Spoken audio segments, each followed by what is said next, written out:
ఓం నమః శివాయ. ఓం నమో నారాయణాయ. కర్మ నివారణ నరదృష్టి నివారణ తులాభార కాళభైరవాయ నమో నమః. ఓం కాళకాలాయ విద్మహే కాళాతీతాయ ధీమహి తన్నో నరదృష్టి నివారణ కాళభైరవ దేవతాభ్యో నమో నమః. హరి ఓం. మా ఛానల్కి స్వాగతం.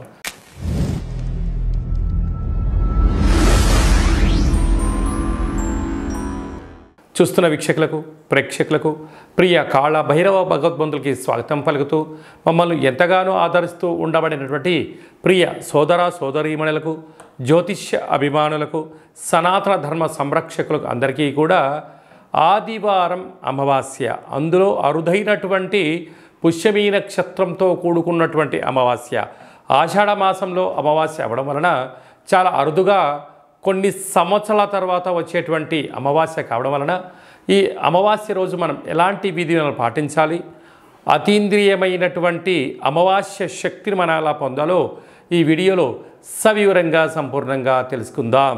మేషరాశి వారు ఆదివారం అమావాస్య పుష్యమీ నక్షత్ర సందర్భంగా ఎలాంటి విధులను పాటించాలో అన్నట్లయితే, ధనావాకు కుటుంబ స్థానంలో కుజుడు గురు సంచార స్థితి, వ్యయంలో రాహు సంచార స్థితి ఉండడం వలన రుణ సమస్యలు, రోగ సమస్యలు, కోర్టు సమస్యలు, అనేక రకాలమైన ఈతి బాధలు, శారీరకమైనటువంటి మానసిక రోగాలు వచ్చే అవకాశాలు అధికంగా ఉన్నాయి.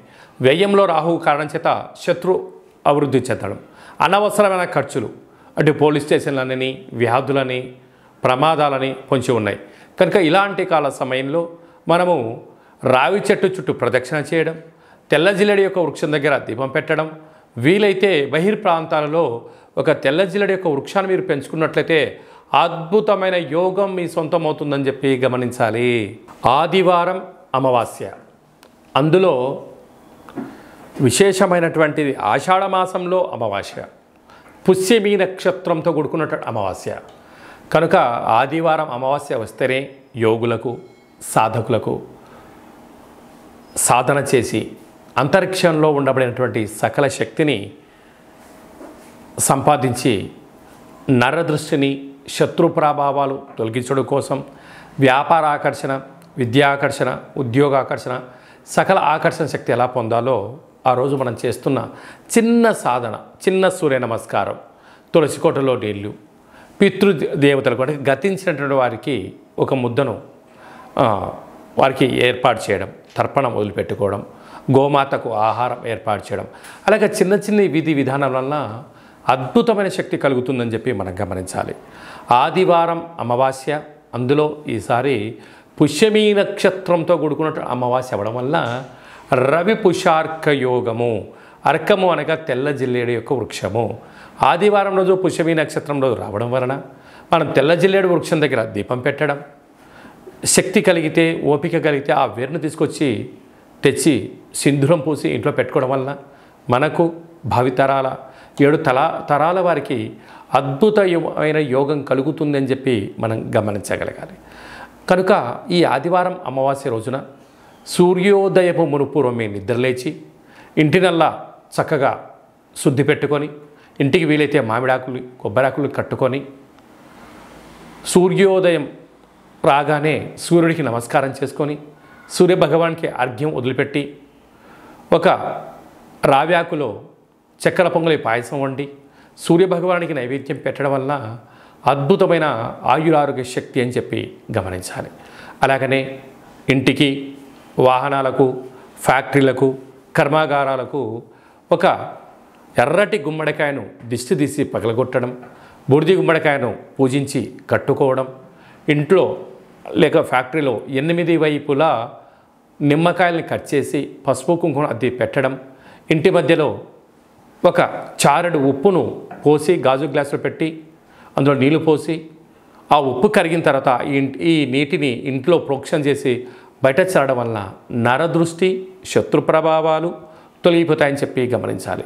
ఇంకా కాకపోతే ఒక్కొక్కరి యొక్క పేరు పైన, ఒక్కొక్కరి యొక్క జాతకరీత్యా ఏమేం చేసుకోవాలో మనం విరివిరిగా తెలుసుకుందాం. ఇంకనూ మనము విజయం సాధించగలగాలి అన్నట్లయితే ఈ యొక్క పాత్ర కంచు పాత్ర. రాసులు 12 ఎలా ఉంటాయో 12 రాసులను ఇందులో అచ్చు వేయడం జరుగుతుంటుంది. ఈ పాత్రను మనం గృహంలో ఉంచుకొని ప్రతిరోజు ఉదయం పూజ చేసిన తదనంతరము, సాయం సంధ్యాకాల సమయంలో దీపం వెలిగించిన తదనంతరము ఈ యొక్క సాఫ్ట్గా ఉండబడిన కర్రను ఇటువైపు పట్టుకొని ఇలాగ చిన్నగా శబ్దం చేసినట్లయితే ఓంకార శబ్దం రావడం జరుగుతుంది. ఈ యొక్క పాత్ర స్వర్ణాకర్షణ కాళభైరవ అక్షయ పాత్ర అంటారు.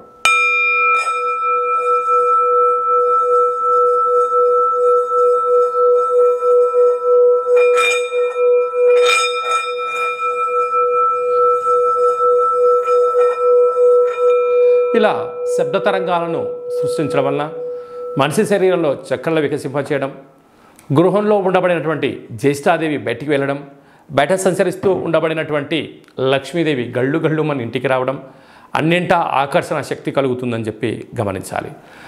ఆదివారం అమావాస్య పుష్యమీ నక్షత్రంతో కూడుకున్న అమావాస్య అవడం వల్ల కాళభైరవ స్వామి యొక్క పూజ చాలా విశేషాన్ని ఐశ్వర్యాన్ని ఇస్తుంది. కాలం మనకు అనుకూలంగా ఉండగలగాలి. ఒకరు చెప్తుంటారు నా కర్మ ఇంతే, నేనేమీ చేయలేకపోతున్నాను, కాలం నాకు అనుకూలంగా లేదు, నేనేం చేసినా కలిసి రావట్లేదు అని బాగా బాధపడుతుంటారు. వారందరూ కూడా ఇలాంటి అమావాస్య రోజున ఒక ఎర్రటి గుమ్మడికాయను తెచ్చి సగ భాగాన్ని కట్ చేసి పూజామందిరంలో కానీ ఇంటిలో ఈశాన్యం వైపు కానీ ఫ్యాక్టరీలో కానీ ఎక్కడైనా కానీ ఒక అష్టదళ పద్మాన్ని వేసి అందులో 3 దోశల ఉప్పును పోసి ఈ సగ భాగాన్ని కట్ చేసినటువంటి గుమ్మడికాయను ఒక దాంట్లో మరొకటి పెట్టి పసుపును పూసి 8 వైపులా తూర్పు, ఆగ్నేయ, దక్షిణ, నైరుతి, పశ్చిమ, వాయువ్య, ఈశాన్య దిగ్భాగం వైపు 8 ఒత్తులు వేసి నువ్వుల నూనెను వేసి అందులో నవధాన్యాలను వేసి దీపం వెలిగించినట్లయితే దీన్ని కాళభైరవ స్వామివారి యొక్క అఖండ గండ దీప మహోత్సవం అంటారు, కూష్మాండ దీపము అంటారు.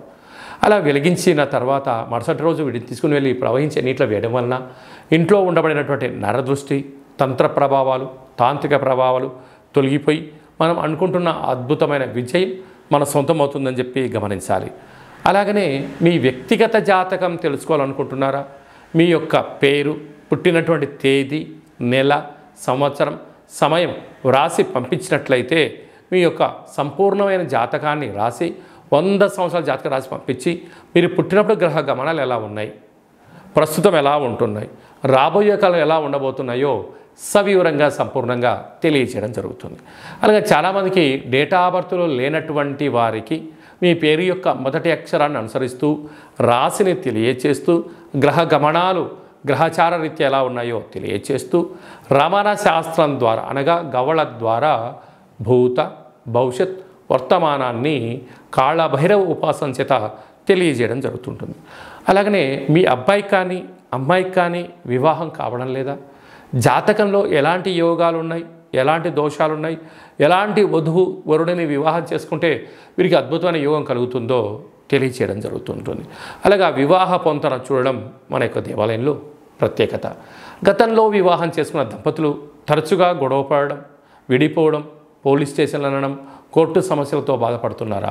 మీ యొక్క పేరు, డేట్ ఆఫ్ బర్త్ వాటిని పంపించగలిగినట్లయితే జాతకంలో చిన్న చిన్న మార్పుల చేత అద్భుతమైన విజయానికి మిమ్మల్ని ముందుకు తీసుకెళ్ళి పార్వతీ పరమేశ్వరులు ఎలా 10 కాలాలు కలిసి ఉంటున్నారో మీరు ఉండడానికి అనేక సలహాలు సూచనలు కూడా ఇవ్వడం జరుగుతుంటుంది. చాలామందికి కాళభైరవ మంత్ర ఉపదేశం ఎక్కడ తీసుకోవాలి, సాధన ఎలా చేయాలి అనుకుంటున్న వారందరూ కూడా మన దేవాలయంలో చేయడం జరుగుతుంటుంది. మీ అబ్బాయి కానీ అమ్మాయికి కానీ చిన్నపిల్లలు పుట్టినట్లయితే వాళ్ళు పుట్టినటువంటి రోజు, తిథి, వారము, నక్షత్రం సందర్భంగా ఎలాంటి పేర్లు పెట్టుకోవాలో కూడా తెలియజేయడం జరుగుతుంది. కనుక ఈ ఆదివారం అమావాస్య రోజున కాళభైరవ స్వామికి స్మరణ, ధ్యానము, జపము, తర్పణము, దానము, కుక్కకు ఆహారం వండి పెట్టడం, పక్షిరాజా వారికి అనగా కాకికి ఆహారాన్ని పెట్టడం, మద్యాన్ని పొయ్యడం వలన సకల మృత్యు అపమృత్యు దోషాలు తొలగిపోతాయని చెప్పి గమనించాలి. కనుక మీ వ్యక్తిగత జాతకం కొరకైనా కాళభైరవ హోమం గురించి అయినా ఈ కేంద్రంలో సంప్రదించి అపాయింట్మెంట్ తీసుకొని సంప్రదించగలరు. అందరికీ సర్వత్రా శుభం, జయం, లాభం జరగాలని కోరుకుంటూ ఆశీర్వచనం. ఓం కాళకాళాయ విద్మహే కాళాతీతాయ ధీమహి తన్నో శ్రీ నరదృష్టి నివారణ కర్మ నివారణ కాళభైరవ దేవతాభ్యో నమో నమః. సర్వే జనా సుఖినో భవంతు, లోకా సమస్తా సుఖినో భవంతు. సర్వం కాళభైరవ దేవతార్పణమస్తు. హరి ఓం. ఈ వీడియో మీకు నచ్చినట్టయితే లైక్ చేయండి, షేర్ చేయండి, మా ఛానల్ని సబ్స్క్రైబ్ చేసుకోండి. మేము చేస్తున్న ఆధ్యాత్మిక వీడియోలు అందరికన్నా ముందు మీరు చూడాలి అన్నట్లయితే గడ్డ సింబల్ ప్రెస్ చేయని ఆల్ బటన్ కూడా తెలియచేయండి. ఈ భక్తి సమాచారాన్ని భగవద్బంధులకు, మిత్రులకు, హిందూ ధర్మ సంరక్షకులకి, మీరు ఎవరి క్షేమాన్ని కోరుకుంటున్నారో, మీ క్షేమాన్ని ఎవరైతే కోరుకుంటున్నారో వారికి అందజేసి భగవంతుడి యొక్క ఆశీస్సులు పొందగలరు.